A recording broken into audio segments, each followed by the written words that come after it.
This is Flipping Tables Podcast, episode 15, right? Yeah. So today we have a guest. Why don't you tell us who you are and why people should be interested in listening to you?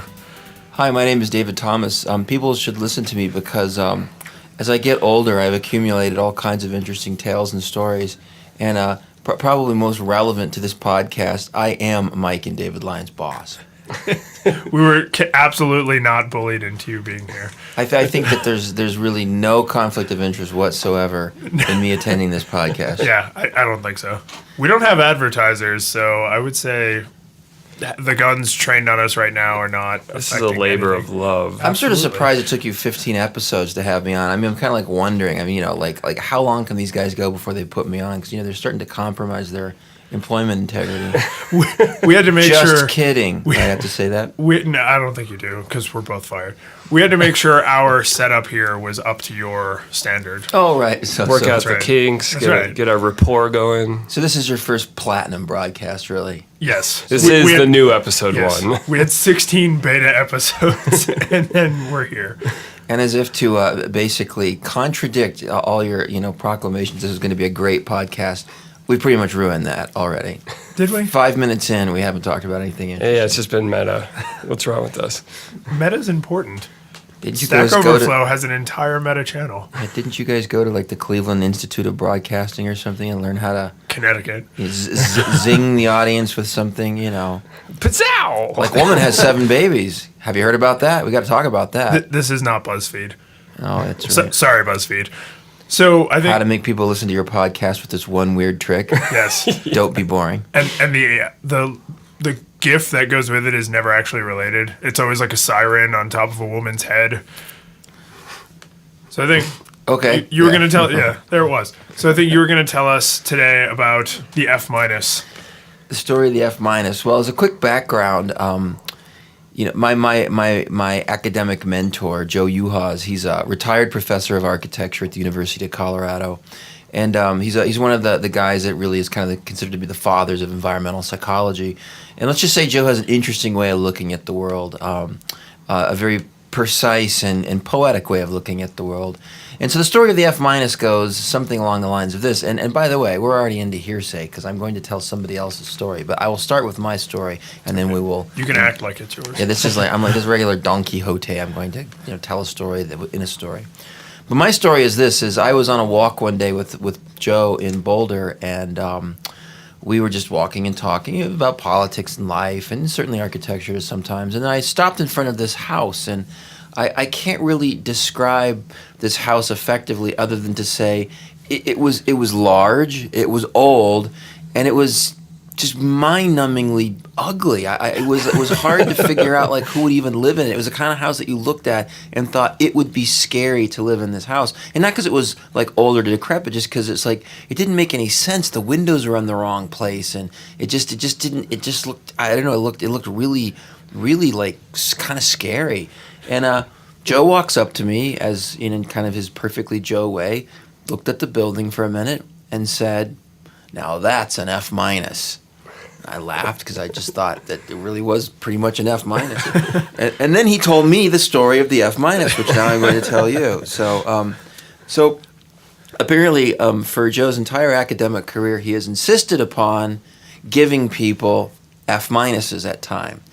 And to hear Joe explain it, the reason that you would give someone an F-, although, by the way, those of you that are not in higher ed or in academics, you might not know this, but most of the systems of record refuse to let you give someone an F-. Yeah, so an F is pretty much the bottom of the barrel. Yeah, they're just, but he would do it anyway.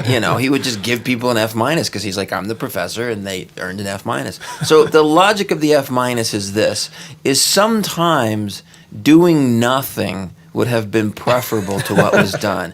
That actually you made things worse. It would be better to have never lived at all. Yeah, so in this person's case, it would have been better to be homeless than to live in this house. Yeah, with the architect never having to build this. So then he tells the story of the F-, of how, his kind of quintessential F- story. And I'm going to get the details wrong because now we're at least into 3 levels of storytelling inception.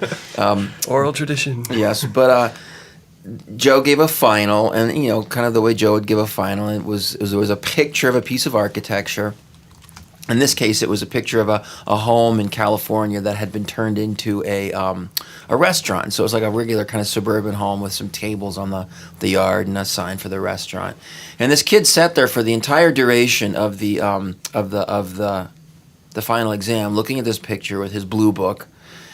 Doesn't leave, sits there for the, I don't know, the hour, 2 hours of the final period, and then he turns in a blue book, and in the blue book, the kid has written, after an hour, hour and a half, 2 hours, dinning in public. That's all that he was managed to come up with. He didn't even spell dining right, so dinning in public. And Joe gave him an F-, because really he could have just got up at the beginning of the session and left, and what would he have earned? An F. An F. But he had to stay there. He had to sit there and produce something to get something worse than an F. And then what's really, truly exciting about the F- is that then it starts to bend your reality a little bit, because you're like starting to think, maybe I'm the person that doesn't get it. You know, someone that can actually take an F and, you know, go through the looking glass. There's something really special there. So since then, I've really kind of added F- to my aesthetic kind of lenses. And there's a lot of F-. I'm interested in buildings, so I'm always looking for F- buildings. But let's just be honest. There's F- people. There's F- behavior. There's F- food. I think F- is just a standard. So to be clear, it's not just something that's terrible. It has to reach some like special magical level of. I think so. Terrible. You know, it's like I've talked to my kids a lot about this because they're trying to understand the F-. And I think, you know, as Americans, the worst sin is everything's a C, right? I mean, everything's just okay. Like you know, you look out the window at a building. I call them square houses. They're all these, you know, square condos that exist everywhere, and they're really not.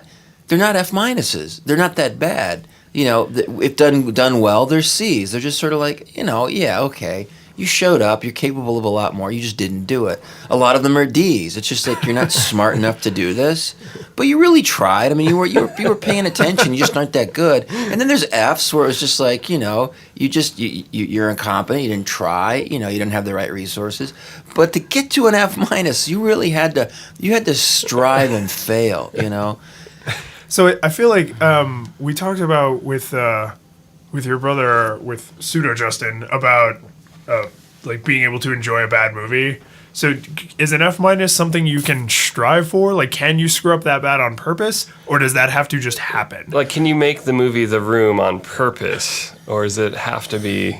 Now, I won't say that I'm a scholar of the F-. I'm a student, as we all are. But my immediate reaction to that is to say, no, I don't think that you can try for an F-. I think that it's like you have to really, with earnestness, try to do better. And you fail because you just really are not prepared for what you're about to do. So, like, a Mel Brooks movie is not going to be an F- because it's... Well, I guess they could be really bad spoof movies, but...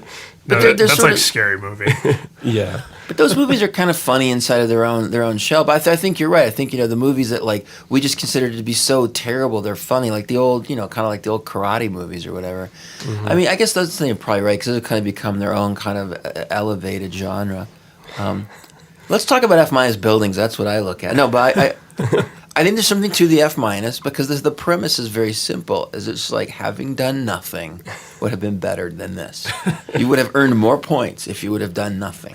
So for anyone who's familiar with the Denver area, is there a public or well-known building you can think of that you would give an F- to? Well, the other day we took a walk from my neighborhood, and just I called it the Denver F- walk. I was just looking for buildings that were F-, and you know they're hard to come by. I mean, as they should be. I mean, you know, there's few great works of architecture, and I think that F- are sort of rarefied. You know, because.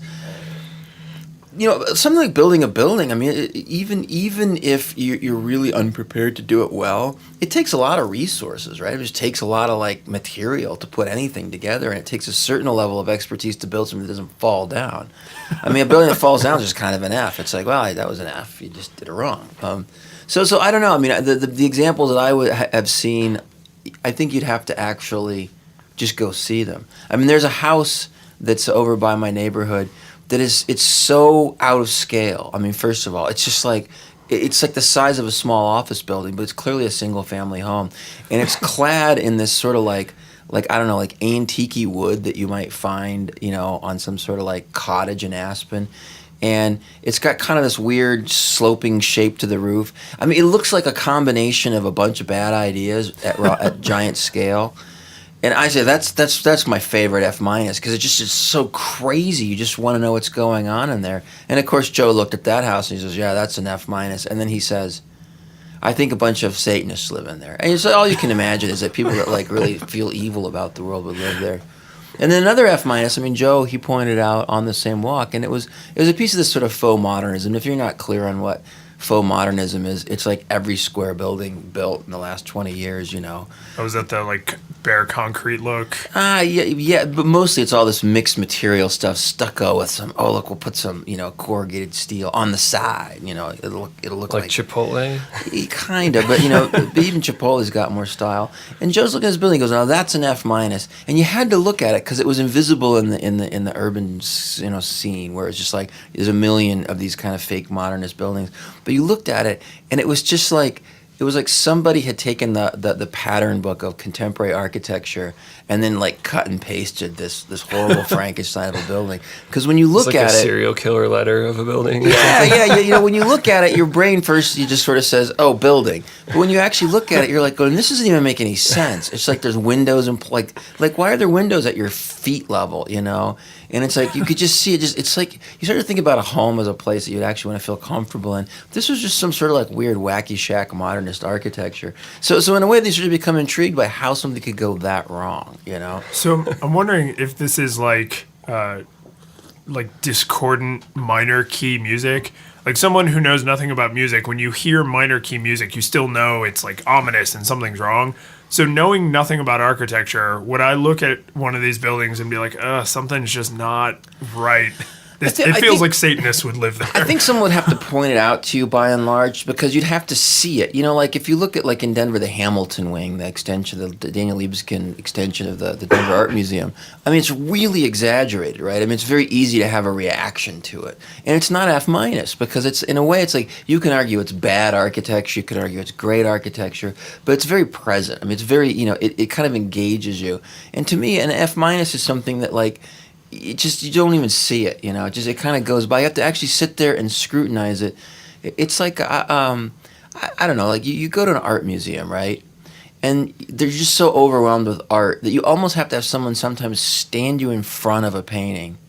And you have to kind of sit there for a while and really take it in to sort of realize like how amazing that painting is. I mean, rarely is a single painting just grab you. And I think that's kind of the way an F minus is. I think an F minus is it's a sort of an aesthetic form that you really have to contemplate it and just realize like how could something have gone this wrong. Is it time to mention Fresco Jesus?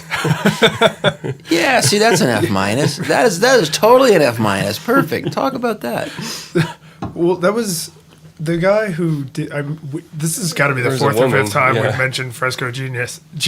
Fresco Genius. It was a kind of Fresco genius, and I feel like it was a woman that did it. Yeah. Okay, so this person, because it doesn't matter, had the best of intentions. The best of intentions, right? And that's really it. Is they didn't do nothing. They showed up. If you haven't seen this, Google Fresco Jesus. All right, we'll definitely put it. It's another link. It's been like 15 episodes. And you got to make sure you see the original to realize how F minus the attempt is. So yeah, well, it's it really smacks of afterwards. You can imagine this person saying, "I don't know what I expected to happen. Like I'm not a trained art restorer." All right, I guess you have it up on your machine right now. Yes. Don't even let me see it because I'll just giggle like an idiot for the rest of the show. Well, I think that there it is. There is the icon of the F minus. I mean, truly. I mean, without any interpretation, without any literary embellishment, it would have been better to have done nothing. Yes. Yes. Yeah. However, is there a picture of what the damaged piece looked like? Oh, there's Halloween costumes. No. Before it was restored. Yeah, but the piece is really distressed. It's really but you're saying it would have been better to let it continue to decay, right, than to do this. Yeah. So there you go. That's the F minus. Yeah. Yep. just let it go. For the kids at home, we're looking at the Fresco Jesus. We'll have a link in the notes, the show notes. So I feel like that's important that a layman, I think, could recognize not exactly what qualities make something an F minus, but that that any person could just be like, maybe you should have just not helped. But see, even that, you have to have it pointed out to you. Because if you just saw that picture in the context of a lot of other pictures, you'd just be like, well, that's a really bad painting. I mean, you kind of have to see it. You need to really take time to look at it and see how wrong it's gone. And what's fascinating about the fresco Jesus, and it's a perfect example, is then you start to go, you get it that's an F minus, but you have to look at it, right? Because you have to really say, like, what did go wrong with this? And then you start to, at a certain point in time, to me, this is the ultimate great part of the F minus. At a certain point in time, you look at the fresco Jesus, and there's a little part of your brain that says, but maybe it is better. Maybe she really did improve it. Maybe our standards of beauty are wrong. Maybe this is what art's about. Art is about. This is when you've gone to plaid. Light speed too slow. I'm not saying that you're overwhelmed with that feeling, but it nags at you. It nags at you that maybe you've got it wrong. This to me makes the F minus a. Now I understand why he thought Satanists lived there, because this makes the F minus a subversive and destructive force in the universe, because it makes you question the quality of a thing. Right, and this is why we've got all these people that kind of worship kitsch and they worship bad TV shows, and there's a kind of a youth culture that's always been kind of like counterculture. I mean, I remember when I was a kid watching movies like Easy Rider or whatever, and I never understood why bikers wore Nazi paraphernalia, right? Because it just seemed weird to me, because I used to read World War II stuff, and I thought that was, like, in context, very interesting.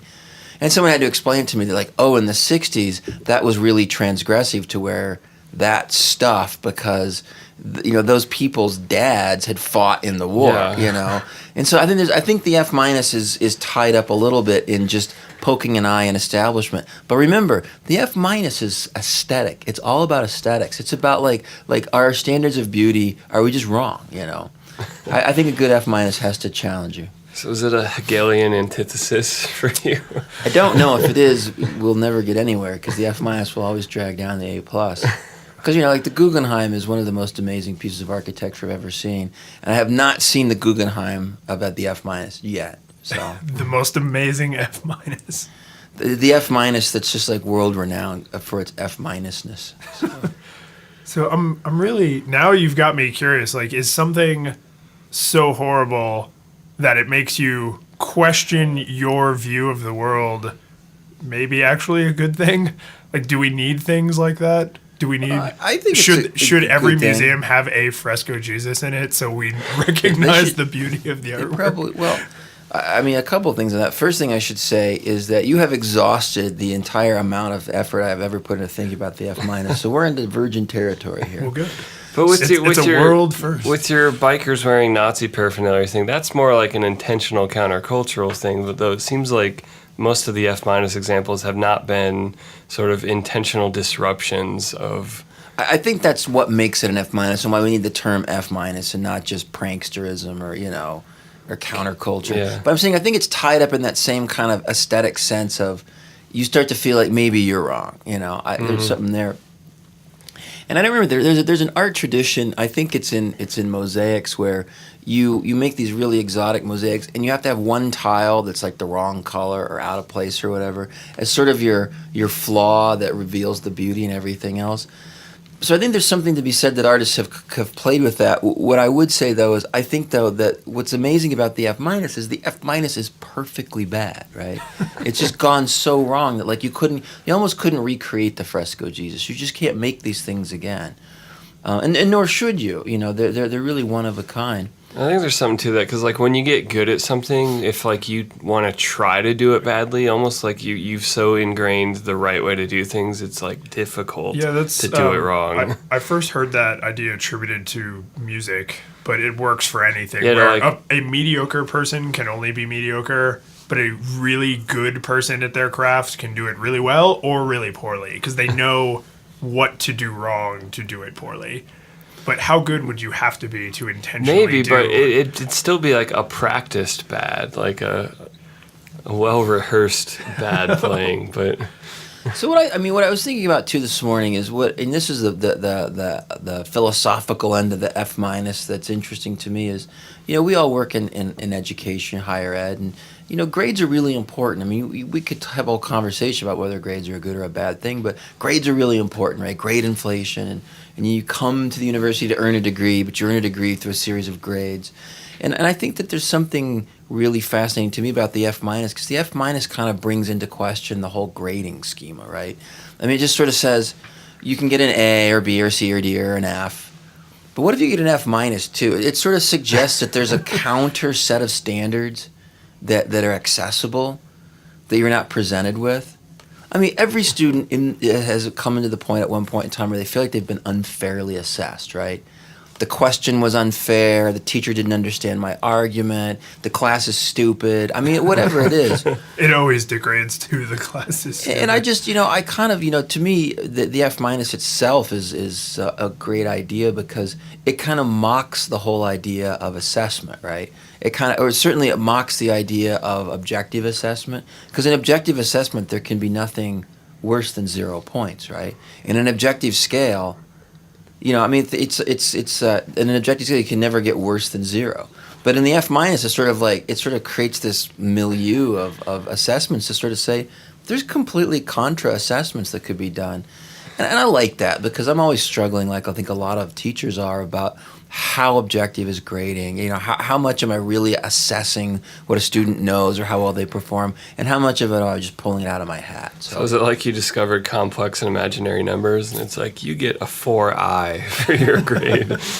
Maybe. I mean, think about it this way. I mean, sometimes, eventually, people in instructional, theory will eventually resort to sports metaphors about assessment. And this is inevitable because sports always have very objective and clear measures, right? Ad reducto sports metaphor. Yeah, they're just, so it's like how many points the winner, the winner is the one with the most points. Who objectively performed better, the one with the most points. But I think about this, like think about a foot race, right? 10 guys in the Olympics to run 100 yards, the starting gun, that start, and then you run, right? And then you get to say the place is based on what place everybody goes in. You could replace those with, A gets first, B gets right. So, but what if there's a guy, the 10th guy in the 10th lane, he looks across all the other people and he just doesn't go, right? Well, to me, that would What if he doesn't go? That would be the 0, like falling face first at the start or running not backwards. Falling. Just makes a choice and doesn't run. So he hasn't failed the race, right? He hasn't failed the race. He's chosen not to participate. Or what if he turns around and runs in the opposite direction, right? Now, there's probably some rule that I don't know of in track and field that says if you run the wrong direction, you've gone out of bounds, right? But what if you just stay in the starting blocks and don't run?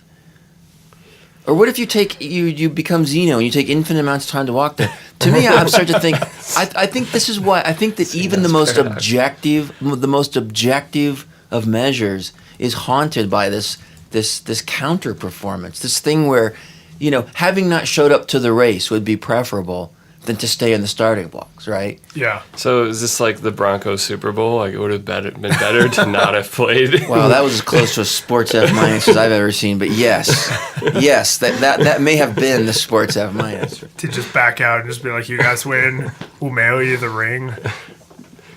But I'm interested in this. I'm interested in trying to think about what's fair assessment. How do we assess things? I mean, to me, it's all part of the kind of the haunting of modern life by rationalism, which is, people always think rationalism is this thing that has been with us forever, and it's not true. I mean, Western rationalism is pretty much exactly about 550 years old. I mean, pretty much. So exactly. as we started to believe the world was machine-like. It's Francis Bacon. I mean, he started to take Aristotelian philosophy and turn it into what sort of the basis of kind of modern scientific method, and we started to think everything was that way. But again, it goes back to Joe, and thus the F minus. Joe is like a very rational guy. I mean, just incredibly rational guy. But he's a psychologist, so he kind of says there's a lot of things that are not rational. Like is the world round or flat? Round. Look out the window. Is the world round or flat? Right. So based on that observation, psychologically, the world is extremely flat, right? Even when people start to teach you the tricks like the horizon, right? You get it. I mean, rationally, but observationally, if we were to trust our instincts and our senses, the world's flat, right? So is the world round or flat? Now, if you ask any kid over like first grade, they'll say the world is round, right? That's a sort of the tyranny of rationalism, because it just sort of says we've been taught that the world is round, so we say that, but we live in a world that's flat. What's the right answer? It's probably both. It's probably quite a bit more ambiguous. So I think that the F minus starts to become a way to undermine some of our culture of assessment. It starts to become a way to think about the fact that there's other ways of looking at things. But at the same time, I think the F minus is anchored in an absolute and abject failure plus.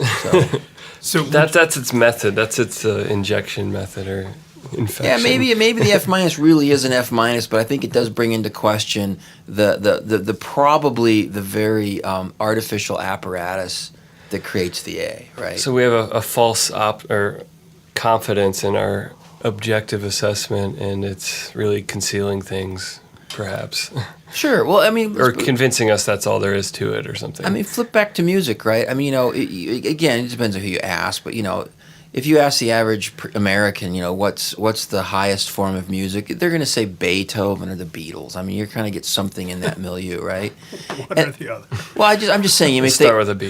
Yeah, it's going to start with a B. Beach Boys. But then so we grew up in this world where we kind of get why someone would make the argument that the Beatles were the greatest form of music, or get why Beethoven's the greatest form of music, and then we'll hear something from Indonesia or something, and it's just really like tinny to our ears, or I don't, and then we start to go, well, there's something wrong with that, right? I mean, our immediate emotional reaction is there's something wrong with that, which is weird because we're taught that music is emotional. Universal it's language. Universal. And it's just like, well, clearly it's not a universal language because you have to learn the idioms. I mean, we use a 12-tone scale, right? Not every culture uses 12-tone scales. There's other ways of making music.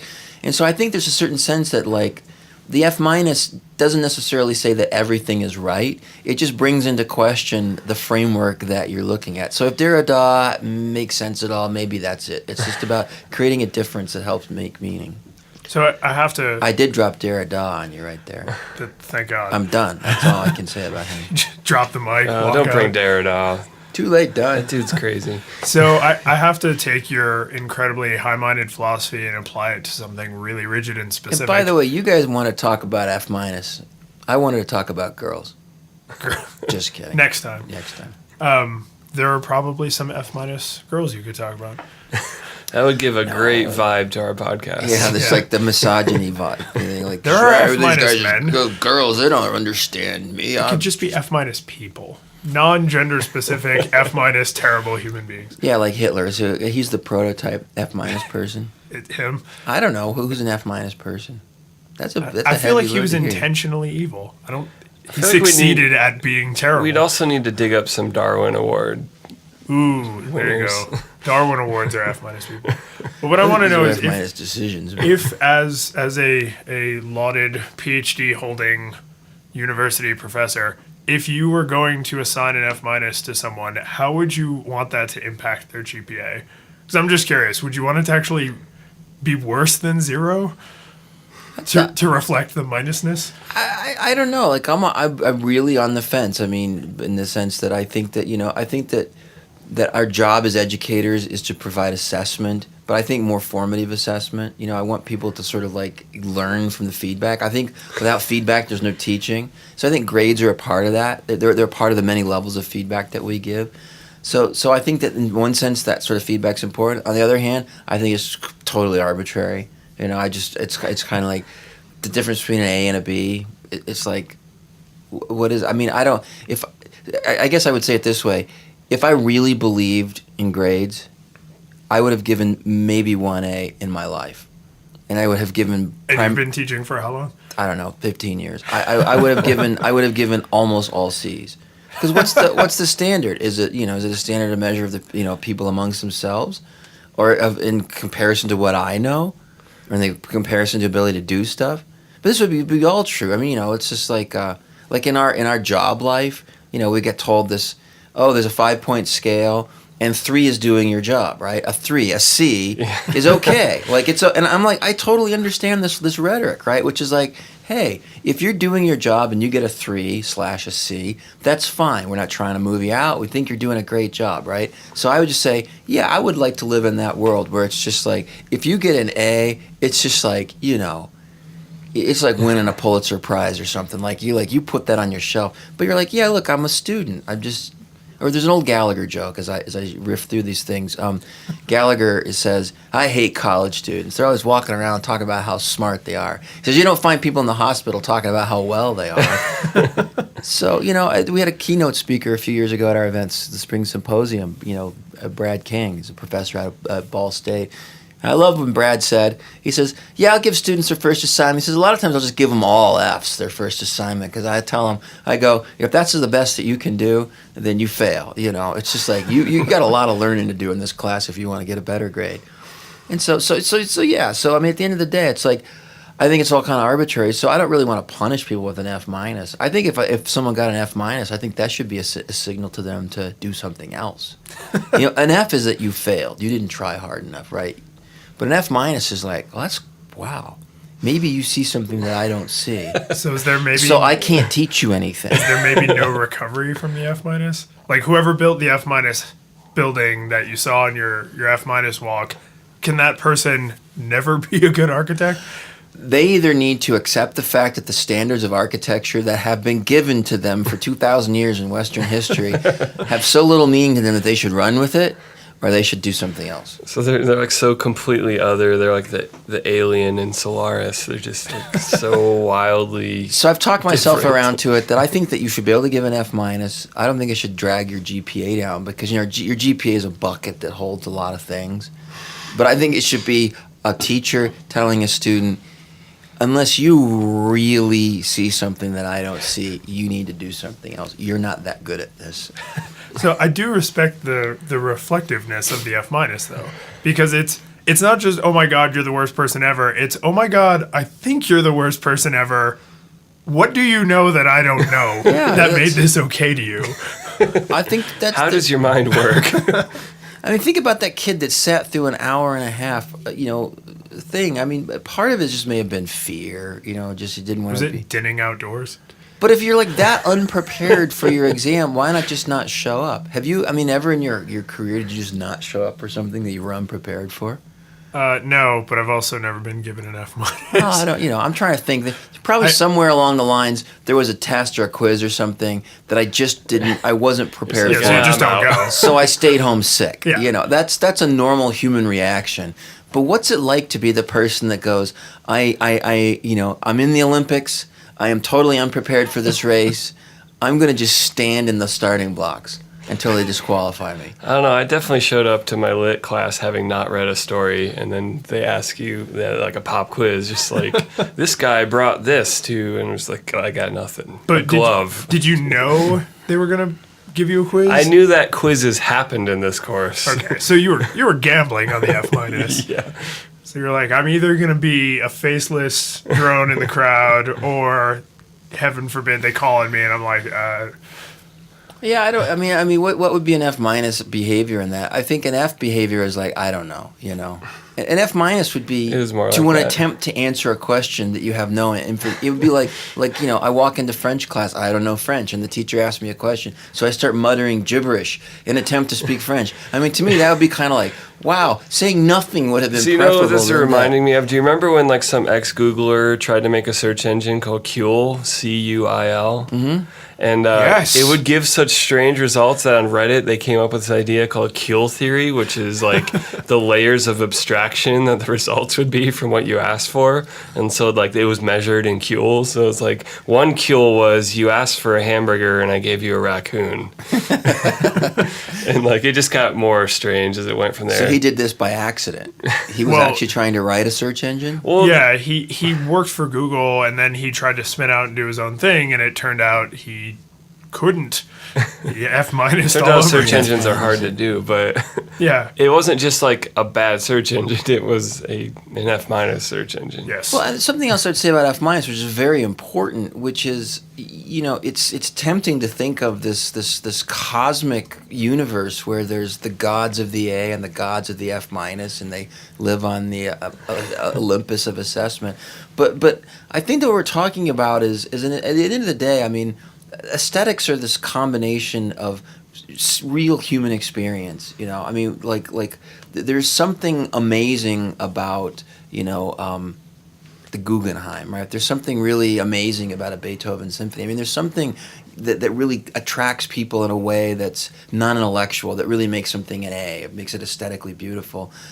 But at the same time, it's still an argument, right? I mean, you know, we can argue Beatles versus Beethoven, or we can argue, you know, Frank Lloyd Wright versus, well, you can't because he's the best, but, you know, you can argue one building versus another. And I think it's important. So I think the F minus sits in the same thing. I mean, there's got to be something about an F minus that, like, once it's pointed out to you, it's like the arrow on FedEx. You can't unsee the F minus, right? It's not just like, see that building out there? That's ugly. And you're like, well, I don't know if it's that ugly. I mean, once you've seen an F minus, it's just like, you know, it's just like, it's like seeing a face that's asymmetrical, and then your brain never can unsee that. So there's something universal about it, but there's also an argument there, and so I think it's important that, you know, Microsoft Kin phone. So I think the Cool thing is a great example of, like, I think there's an argument. I mean, something's gone horribly awry there, and whether it's an F minus or not is the argument. And I guess if I were to you know, because of my teacher part that, like, wants to bring everything into some sort of a loop of meaning, I think the important part of the F minus is it allows people to explore something beyond success and failure. You know, it gives them this new range of like positive and negative new space. Dimension. It's a total new dimension, dude. So I know you have seen the Adam Sandler movie Billy Madison. Yeah. Are you familiar with this movie? That's the one we has to go back to school, right? Exactly. I haven't seen that one, but I generally like Adam Sandler It's movies. one of his, like, quintessential, those mid to late 90s Adam Sandler style movies. Better than Happy Gilmore? That'd be hard because that's almost a perfect movie. Although The Waterboy is a perfect movie. It's in the same category in his canon. Yeah, but the reason I bring he has a canon. The reason I bring it up is because you made me think about when you said the kid who showed up and dinning in public, which cracks me up so much. But he toward the end of the movie, they ask him a question in this academic decathlon, and he gives this long rambling answer, and then the famous scene is the host's reply to his answer, which I'll throw the YouTube link in the show notes. But he basically, the takeaway quote is, "Everyone in this room is dumber for having heard your answer." That's an F minus. And then he's like, "I award you no points. May God have mercy on your soul." Yeah, that's. I feel like that the next time you feel like giving an F minus, This is perfect. So now I have Fresco Jesus and Adam Sandler to start to round out the fact that there is such a thing as an F minus. Yes. It's not been fully theorized or explored. Who's that? Geely. The Ben Pretty much. But Affleck. Ben Affleck. Yeah, it's pretty much universally regarded as Kevin Smith's worst movie. Oh, Was it J-Lo? Ben Affleck and J-Lo? Except for the problem that, in retrospect, all Kevin Smith movies are the worst Kevin Smith movie ever. Oh, I like some of Kevin Smith's movies. No, you're wrong. I'm sorry. Your opinion You are, is in fact, inaccurate. mistaken about that. So I feel like I think we've nailed the F minus. So you came in thinking you knew everything about the F minus, and together we've collaborated. I think that this just shows, you know, together, you know, anything is possible. As soon as this is done, I'm gonna have to show you that Billy Madison clip because it is. And I'm gonna it's have to. the student you described. I'm gonna have to send this to Joe because I think either he'll be honored that I'm carrying on the tradition of one of many great kind of, you know, Joe Yuha's, you know, kind of worldviews, or he may be like, "Why didn't you just have me on the show to talk about the F minus?" We could bring him on. I would love to have Joe on the podcast. That would The be F minus amazing. part 2. It's done. We'll have a follow up. You will have a follow up F minus show with Joe. He'll have to listen to this first to realize how far we've taken the F minus. That's true. We can't have him come in blind because F then he minus might be all an the F things. minus guest. But I don't know. You know, I you know, So for all the teachers out there, add the F- to your toolkit. It's not like one more point of badness. It's a whole new frontier of feedback, I think. I feel like this is like a thesis or a dissertation waiting to happen. I think if higher ed worked the way that it ought, there would be more things like this. More F-. The way you thought.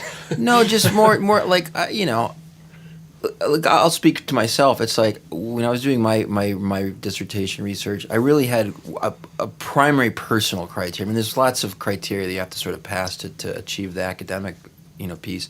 But my personal criteria was to have a research question that I could just tell people when they say, "Oh, what are you researching?" I didn't want to say, "I'm looking at the dibiotic, breakdown of chromosomes in the." I didn't want to be like, "I'm looking at, the color red in fashion between 1712 and 1713. I wanted to have something people would just be like, oh, so my research question was, oh, what makes places fun? Now, honestly, that's a conversation killer as much as anything else. People would actually always respond to, oh, what are you writing your paper on, your dissertation? I'd say, what makes a place fun? Oh, that was as far as it ever went. So, but my and the thing is the dissertation's done, and no one will ever read it, and that's fine because it's not what it's for. But if you did read it, it's actually readable, right? I mean, it's rough and it's got its own problems, but it's about something that you can understand. It's not like something that you just couldn't figure out what I was talking about. I mean, it kind of follows an argument. In my world, there should be more research out of the university that's like that, right? Even if it's super technical, that it's about things that actually make sense to people. And I realize that, scholarship needs the details as well as the big frameworks. But in my world, there would be more of those. There'd be more things. You just go to like a list of dissertations and go like, that sounds interesting. So I feel like, I can't remember the source, but I heard once that the more complicated your job title is, the less important you are. Like, if you can just say, I'm the CEO of a company, or I'm the president of the United States, like, that's very concise.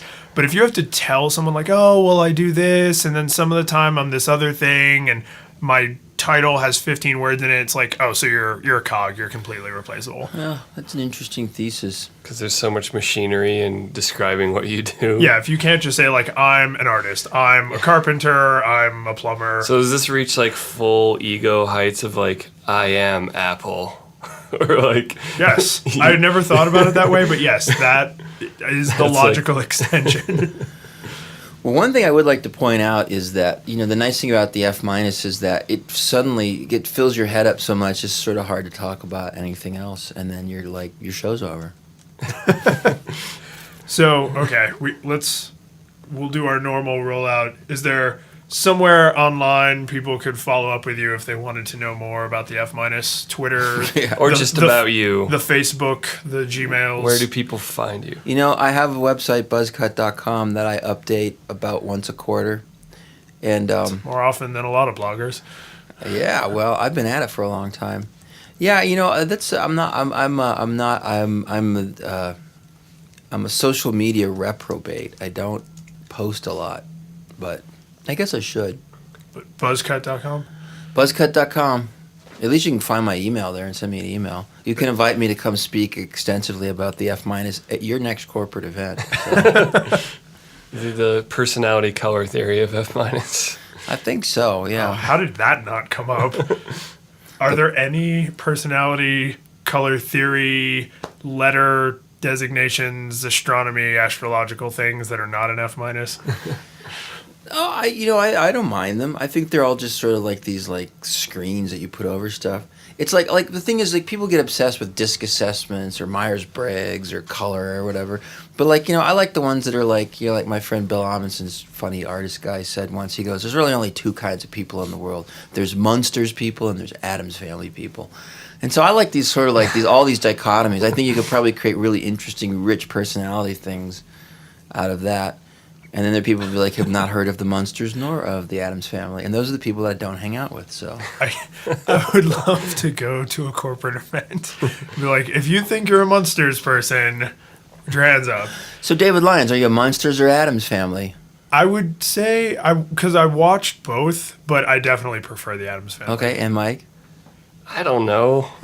See, Mike hates these personality tests. I I'm not part of your system. I don't know what that says about me, because I enjoy the Munsters, but if I was on a desert island and I could only take one monster family from classic television, it would be the Addams Family. And here's for me, it's just like I really, really wish I was an Addams Family person, but I know deep down I'm a Munsters person. It's just true. You hold Addams Family people in high regard? I love the aesthetic of the Addams Family. I love that really dark sense of humor.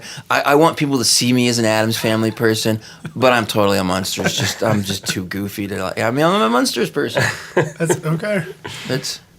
You need a badge that declares you openly. I like this because it just sort of exposes how arbitrary all of these personality metric things are. Well, you should do a whole show on like dichotomies, these binaries that you could start to construct personality tests out of. I used to have a whole bunch of them. I used to ask people because it was a conversation starter. But like what's funnier, clowns or monkeys? Monkeys. This is where clearly. You need the Jack Handy to come in. I'd rather be rich than stupid. That's maybe the greatest false dichotomy I've ever heard summed up in one sentence. It's like, well, why is it one or the other? I was thinking, what kind of person are you, Coke or Pepsi? But I think which is funnier, clowns or monkeys, is a way better, more accurate way to get a beat on someone. Yeah, because Coke and Pepsi, that's I don't know if that's very indicative. I'm trying to think of like some other things.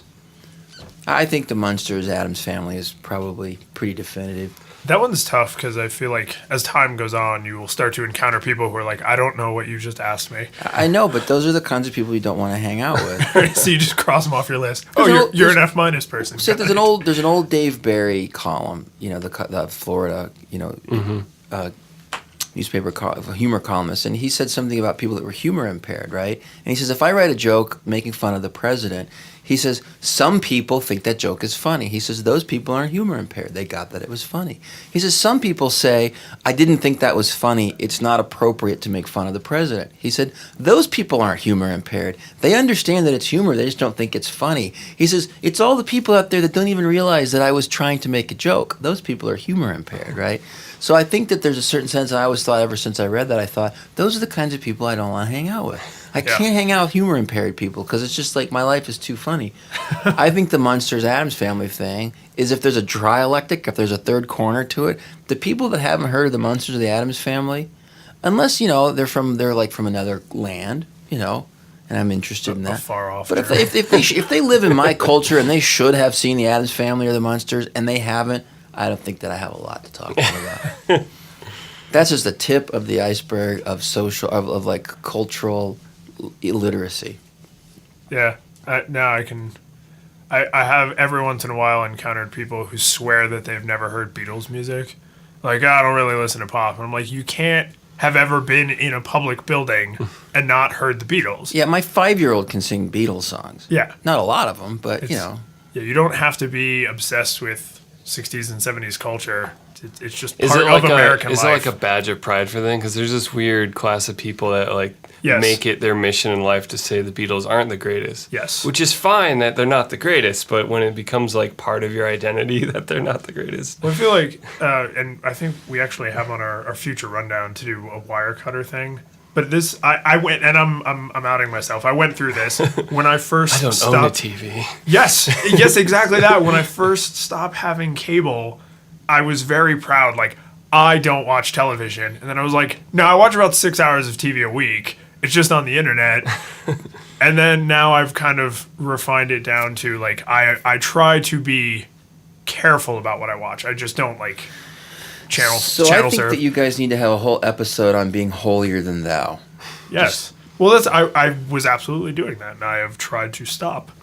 And that makes me a good person. Therefore. So I don't want to cut your show short, but I got to go put money in my meter. Okay, let's wrap this up. Yeah, that wasn't a good note. Where can people find you, David Lyons? People can find me at Lyons in Beta on Twitter or lyonsinbeta.com. Where can people find you, Michael? Medwards Music on Twitter or pseudomichael.com. And where can they find the show notes, this awkward back and forth? These show notes are at flippingtablespodcast.com/015 for episode 15. And we threw a couple really good YouTube videos in there. There's the Billy Madison clip, and I also found Dr. David Thomas's TEDx Boulder talk. That's about fun. It is about fun. What makes a place fun? Yeah, and if you want to get a hold of me, just call Mike or Lyons. Yeah, just find us. I book all my appointments through the Flipping Tables World Network. As any worthwhile person would. And as our last thing, what do you think are F minuses? Send us your examples. Yes, please do. Yes. Yes. So thanks for being on, Dr. David Thomas. My pleasure. Definitely a C+. Excellent.